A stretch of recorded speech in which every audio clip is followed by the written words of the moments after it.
better. On this episode because of Candid we don't believe in Convos, marriage. The first one talking about we don't need to get married is pro-black people, but they got a bunch of goddamn babies. Being that we heard both sets of genders speak, right? Right about now, who's making the most sense? You talking about based on that conversation, who's making the most sense? Based on the conversation, yeah. Like who's making the most sense?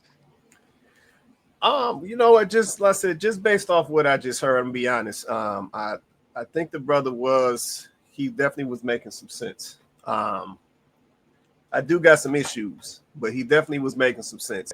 I vote for the men. Okay. All right. Straight like that.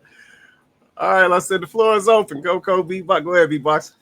I think this is kind of an extension of kind of what we talked about last week and what I was trying to get at. The problem I have with even though I agree with what the guy that JR agrees with, I mean, the point is, like, you stop picking women who aren't going to follow you. I mean, that's the big deal. That's a big problem.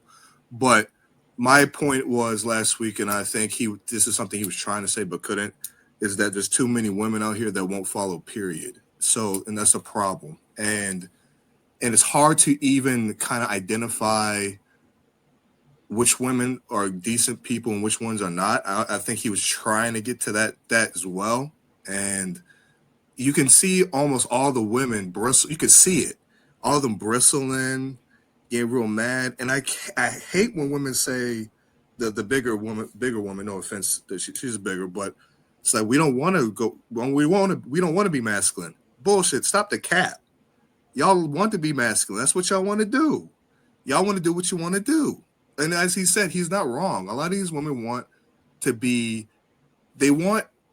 in the amber of the 40s. They want men to do all this stuff, pay all the bills, do all the trips, do all this stuff, but they want to do whatever they want to do on the back end. So, and he was explaining that, and these women they're like, we're not listening to that. And that was kind of my point too last week. I wasn't saying that. I know sometimes we talk about a subset of people. That subset is the majority of women. I'm sorry, it just is. So we have to talk about them because they're everywhere. They're like walking the majority around. of women. You are not exposed. This is my problem with the majority conversation. You are not exposed to the majority of women, just like I am not exposed to the majority of men. And we cannot say because we see women on the internet. We cannot say because we see women on the internet. But so you're telling me that the majority of the women are on the internet loud and boisterous about men and relations. You're telling me that the majority of the women. We can say there's a variation. We can say that. We can say there's a variation. Majority.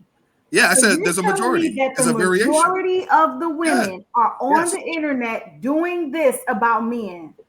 Yeah, you're telling me that the majority of them are doing that. Most women have misandrous views on women. Say that. Yes. So a lot of women have misandrous views. It is a majority. It's a mentality, and it's our culture. And if we don't understand that, we will never get better because we don't believe in marriage. The first one talking about we don't need to get married is pro-black people, but they got a bunch of goddamn babies.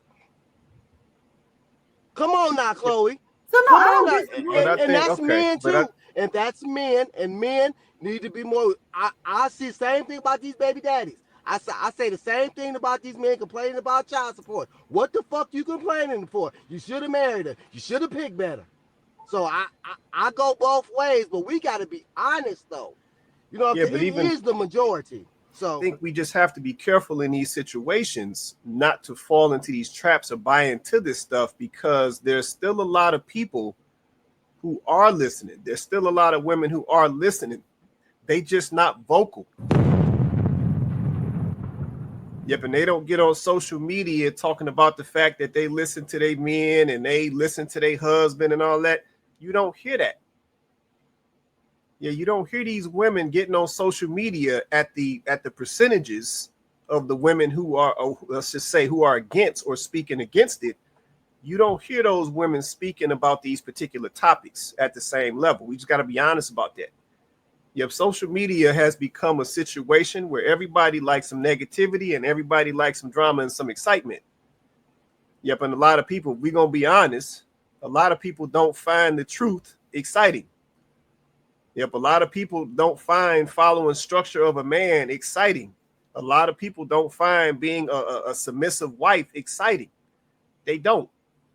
Yeah, I want to circle us back to that first video, because I think that there is some pieces in that video tying to this topic of why Black people can't get along. So I know we got a little off, but I'm gonna try to bring us back. But the gentleman, you know what I'm saying, in the brown leather coat, you know, he was saying what he was saying about the situations that he's been in and the single mothers that he's dated and so forth. And one of the first things that the young lady in the blue dress said was basically, you sound like you speaking from hurt. Yeah, when I heard that, it's just like, that's definitely one of the reasons why we can't get along. Yeah, it's like, as Black folks, we got to be able to sit down and have a conversation. Like, we got to be able to sit down and listen to each other and not try to put a label on it. Just hear what the man got to say, instead of you trying to put a label on it, talking about he coming from some hurt. You don't know if he coming from no hurt. You ain't heard him out yet. Yeah, but you're ready to make an assumption. You're ready to label my man. You're ready to discredit him because you just want to tie it to hurt. Yeah, but I feel like that's one thing that we got to stop doing. It's like, if we're saying that we want to get to solutions, we're saying that we want to fix these things, but we're not going about it that way. Yeah, but as soon as somebody open their mouth, we ready to shut them up. As soon as somebody start being transparent, we ready to shut them up. As soon as somebody start telling you their experience, we ready to shut them up. That's not going to get us nowhere. It's not going to fix anything, and it's definitely not going to get a conversation going to where it can be productive with a better outcome. Another thing that I saw in that video, I'm gonna come to you, Joe, one sec, man. Another thing that I saw in that video is the brother made his point, and then I heard some of the other brothers say, "Don't put me in this. If I don't want to get in this." And I'm like, what? I'm like, what is that? Yeah, I'm like, how y'all gonna leave your mans out hanging like that? Like, what is that? Like, is this a conversation, or y'all trying to throw my man out there because you sitting in the room with a couple other females, so you trying to impress the females, and you ready to, you know what I'm saying, throw your man out on the island by itself, make him seem like he the only one tripping? Like, what is that? What's good? It's your boy Quay Price, holding it down for Candid Convos. Man, if you enjoyed this video, man, go check out this next one.